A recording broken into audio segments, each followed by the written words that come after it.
Virtual training simulation is activated, initiating shark attack protocol. This course was designed to improve your survival chances in a shark attack. Remember, this is a simulation. No matter what happens, you are safe. This may seem relaxing, but things are about to get intense. That doesn't sound so good. I hope you can swim.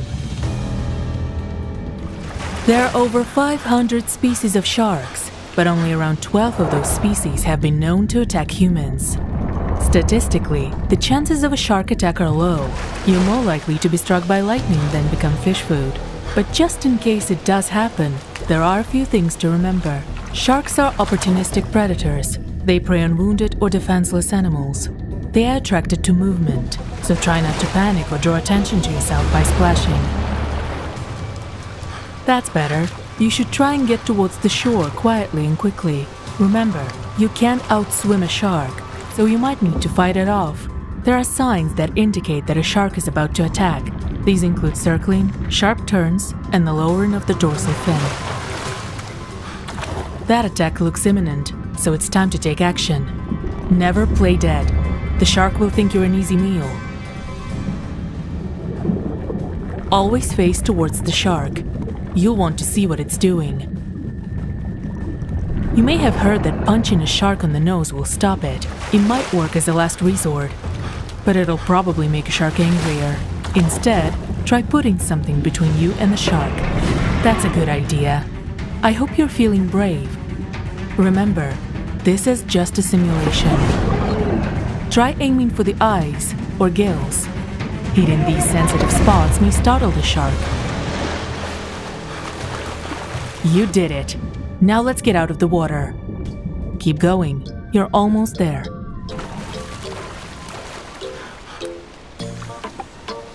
Congratulations! You survived a shark attack. This training session is over.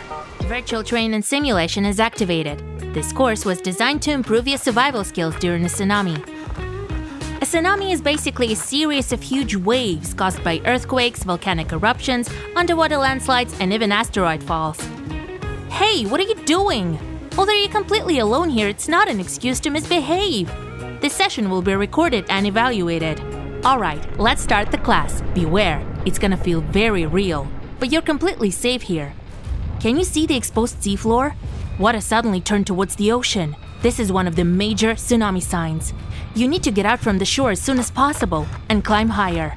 Rhythmic water splashes and unusual roaring sounds can also be the signs of an upcoming tsunami. Another clue is the bubbling, swirling waves near the shore. The oncoming wave is the first stage of the tsunami. The next waves usually arrive in about 10 minutes, and they're much higher.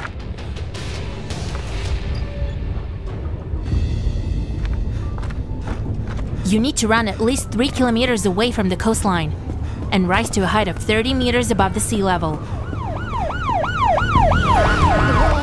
By the way, a record-breaking powerful tsunami occurred in Lithia Bay in Alaska on July 9, 1958. The wave length reached 1,719 feet. But don't worry, our training tsunami is not that epic. Oh, everyone falls for the trick. Never touch electrical gadgets during a tsunami, especially if they're wet. Going up on an elevator is a bad idea. Electricity can break anytime. Use the fire escape.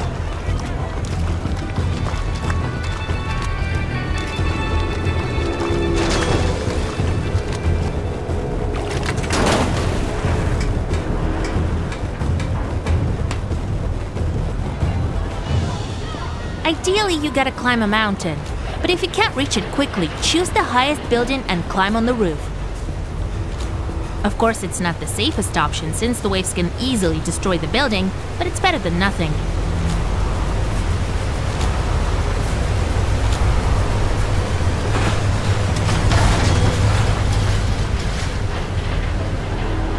Remember, this isn't real.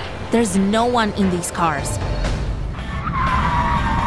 Nice to see you again in this extreme survival course. No panic. It's just a virtual reality simulation. Don't waste time trying to open the door. It simply won't budge because of the force of the water pressing on it from the outside. Remember, first of all, you have to unfasten your seat belt. Great. Now you gotta lower the window and try to get out of the car. According to statistics, electronic devices continue working inside a sinking car for about 10 minutes after driving. Okay, plan B. If the window refuses to open, don't waste your time and break the glass.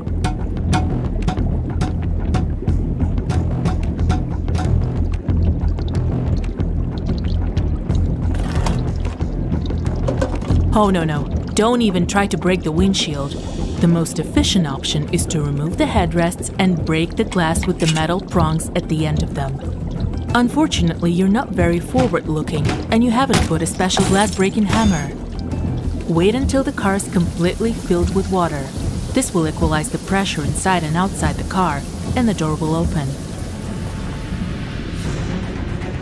Take one last deep breath and open the door.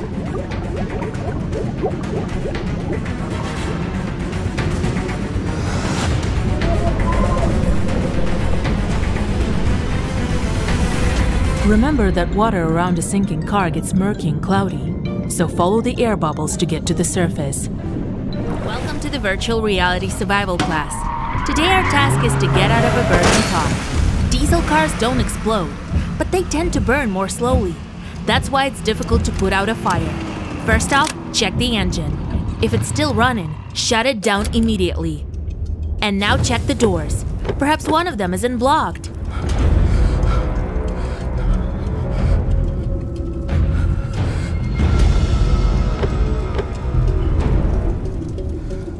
If the fire is already inside the car, it's very dangerous.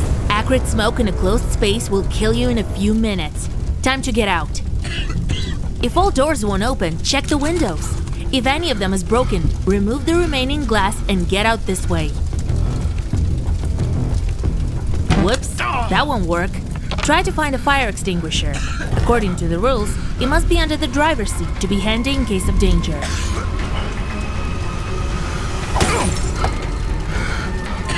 If you have no tools to break the window with, use your legs. Excellent! Now get out as soon as possible. After you've successfully got out of the vehicle, you have two options. Either try to save the car by using the fire extinguisher, or run to a safe distance and call firefighters. The safe distance starts from around 300 feet.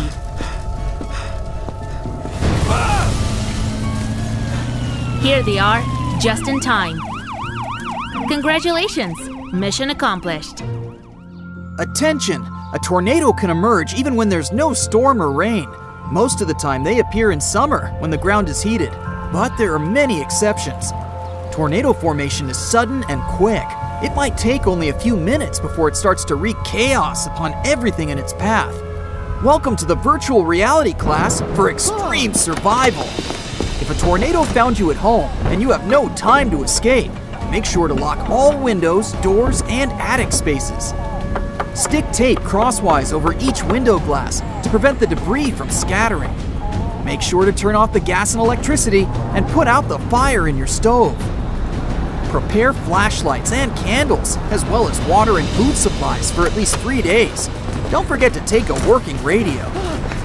Also, make sure to grab the first aid kit. If you live in a tornado-prone area, it's better to keep a strategic supply of those items in your shelter at all times.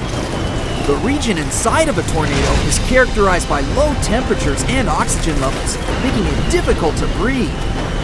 There aren't any detailed visual observations of this inner region because these storms are too intense to shoot inside.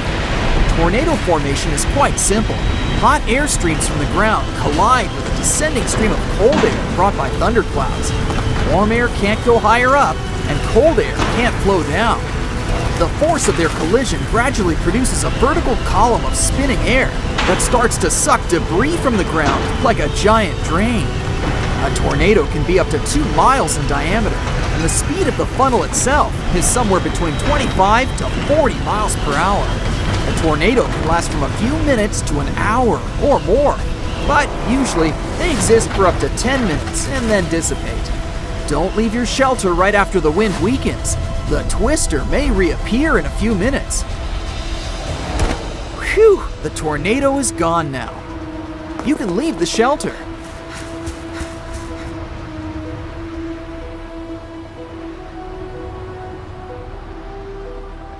And the lesson is over. Hey, congratulations!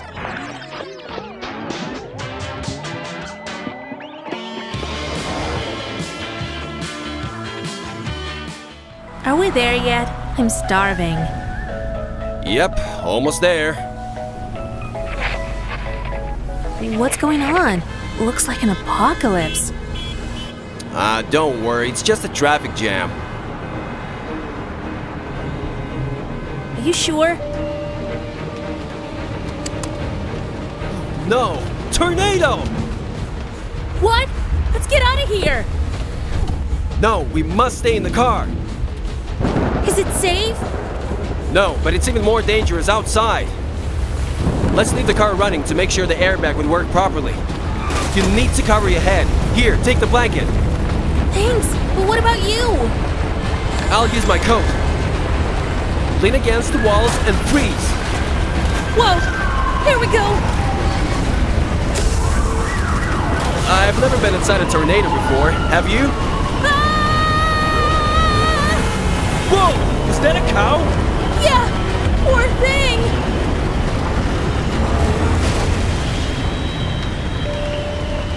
Are you okay? I guess so. We're so lucky! Surviving this kind of adventure is like winning a lottery. Yeah. But I'm still hungry.